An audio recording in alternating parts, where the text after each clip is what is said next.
E aí, pessoal, dando continuidade aqui ao nosso projeto Lendo Cida Bento, bem sucinta, bem rápida, tá? Hoje a gente vai fazer a introdução. Então eu já vou começar aqui para a gente não perder tempo. Então tá, introdução.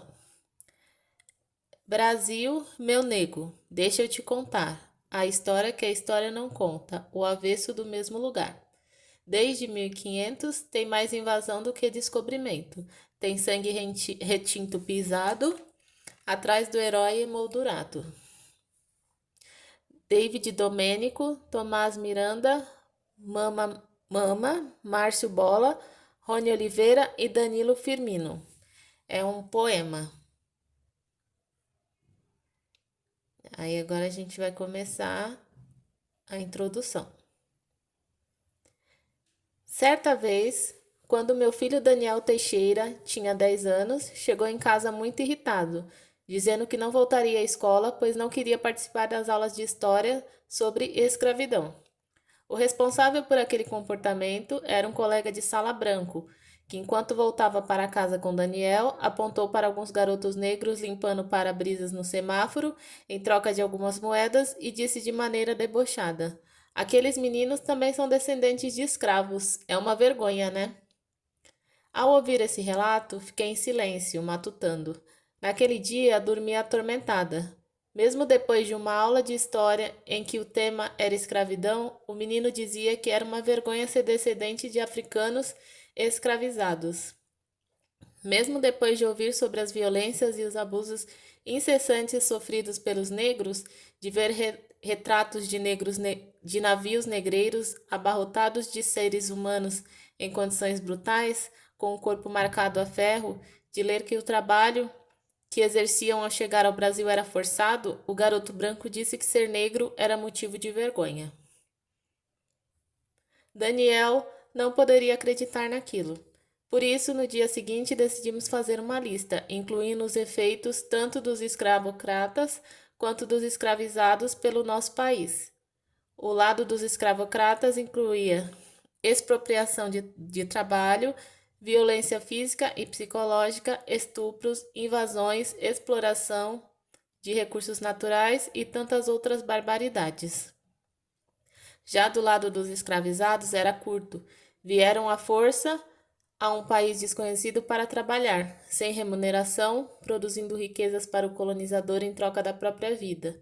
Não havia por que se envergonhar por ter antepassados escravizados, ao contrário, apenas ter orgulho do que construíram, apesar das adversidades.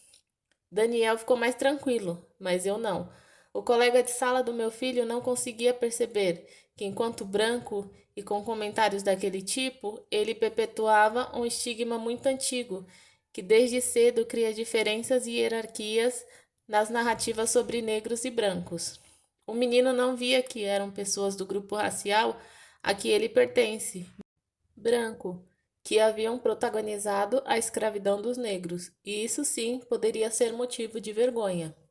Nessa mesma época, eu trabalhava como psicóloga organizacional. Meu cargo me permitia ver como esse imaginário sobre brancos, expurgado, lavado de suas dimensões negativas, por exemplo, do seu lugar de descendência e herança escravocrata, impactava a área de recursos humanos. Não era preciso ter uma lupa para perceber que o perfil de candidatos considerados adequados para as posições mais elevadas na hierarquia das instituições ou cuja imagem representava a organização era sempre de pessoas brancas.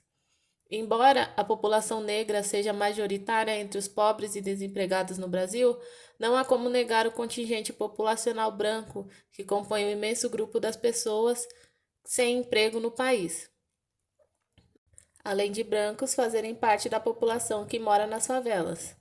No entanto, é fundamental observar também que nos altos postos de empresas, universidades, do poder público, enfim, em todas as esferas sociais, temos, ao que parece, uma cota não explicitada de 100% para brancos. Esses lugares de alta liderança são quase que exclusivamente masculinos e brancos. Quando trabalhava como recrutadora de pessoal, vivenciei diferentes situações em que essa preferência por brancos ficava evidente.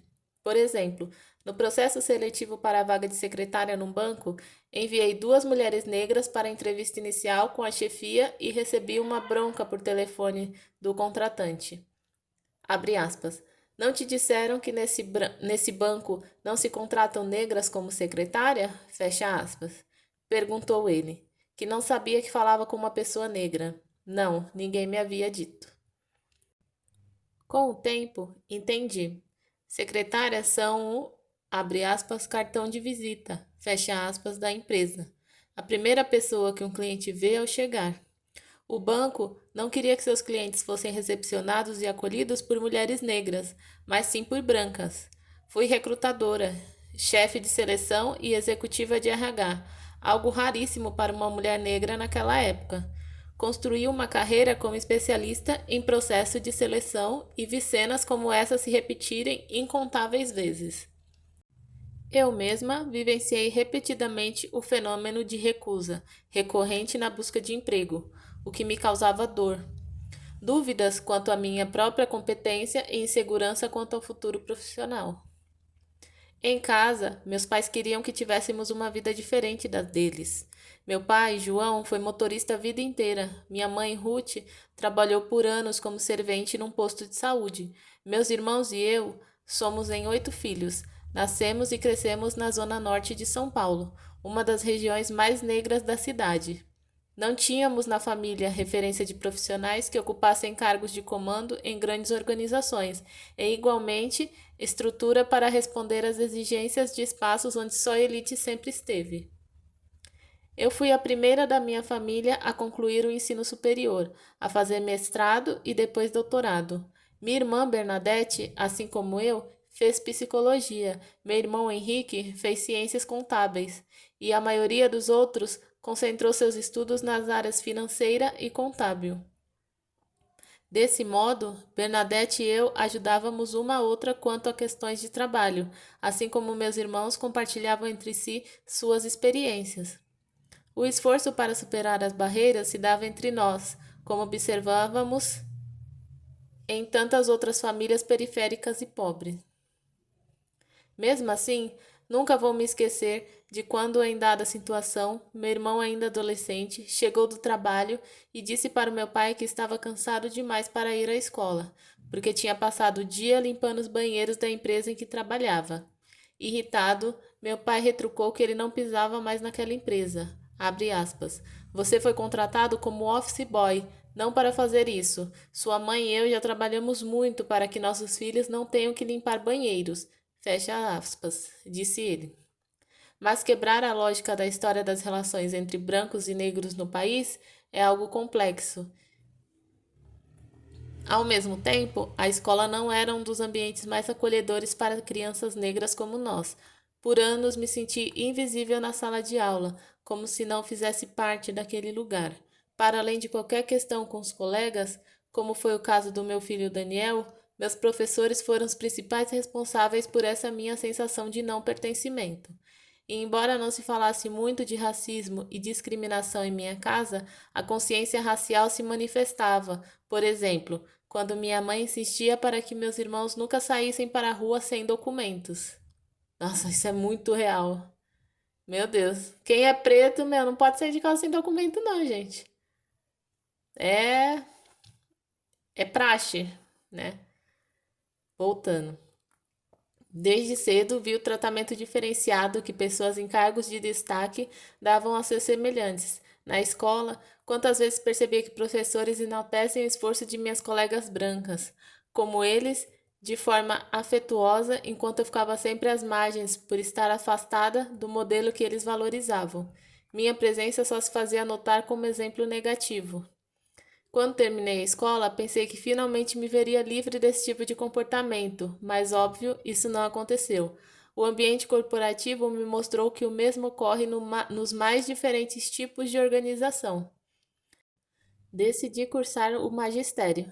Desejava ser professora, uma diferente das que tive. Por 5 anos trabalhei em uma escola de emergência, mas percebi que para tentar entender o que me inquietava precisava mudar de área. Foi quando decidi fazer psicologia e trabalhar com dimensões mais coletivas dessa ciência, ou seja, com foco social e organizacional. E tem sido possível viver muitas experiências marcantes a partir dessa profissão. Recentemente, conduzindo um processo de discussão sobre as diversas formas de discriminação que ocorriam em uma organização privada, uma executiva branca fez o seguinte comentário, abre aspas, não entendo por que uma organização como a nossa, que se tornou líder em seu ramo sem a presença de negros, tem agora que tratar de racismo em seu ambiente de trabalho. Fecha aspas. Justamente por isso, minha senhora, né? Fiquei paralisada. Na sala, com dezenas de outras lideranças da organização, só se ouvia o silêncio. Nunca havia presenciado uma explicitação tão forte e transparente da supremacia branca em ambiente de trabalho.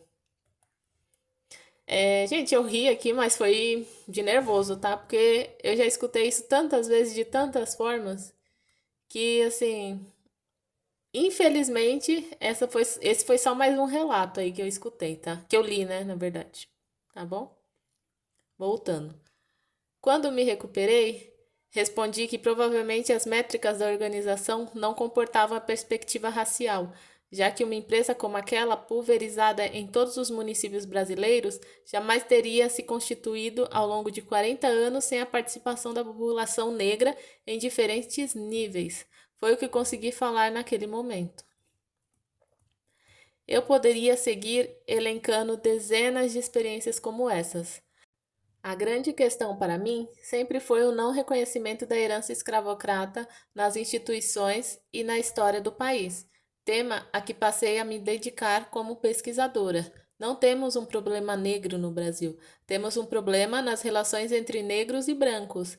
É a supremacia branca encrustada na branquitude, uma relação de dominação de um grupo sobre outro, como tantas que observamos cotidianamente ao nosso redor, na política, na cultura, na economia e que assegura privilégios para um dos grupos e relega péssimas condições de trabalho, de vida ou até a morte para o outro. Acredito que é preciso reconhecer e debater essas e outras relações de dominação para criar condições de avanço para outro tipo de sociedade e outros pactos civilizatórios. Relações de dominação de gênero, raça, classe, origem, entre outras, guardam muita similaridade na forma como são construídas e perpetuadas através de pactos, quase sempre não explicitados. Nesse sentido, concentrei minha atenção na branquitude e nos pactos narcísicos que a mantêm, ou seja, trata-se de compreender a perspectiva que emerge quando deslocamos o olhar que está sobre os outros, racializados, os considerados grupos étnicos ou os movimentos identitários para o centro, onde foi colocado branco ou universal, e a partir de onde se construiu a noção de raça. Esse foi o esforço ao qual me dediquei nos últimos 30 anos e que procuro apresentar neste livro. Fim da introdução, gente. No próximo vídeo, vamos falar sobre pacto narcísico. Se você gostou, deixa seu like, indique para os amigos, tá? Pode compartilhar aí com todo mundo. E até o próximo vídeo. Te espero, tá? Tchau, tchau!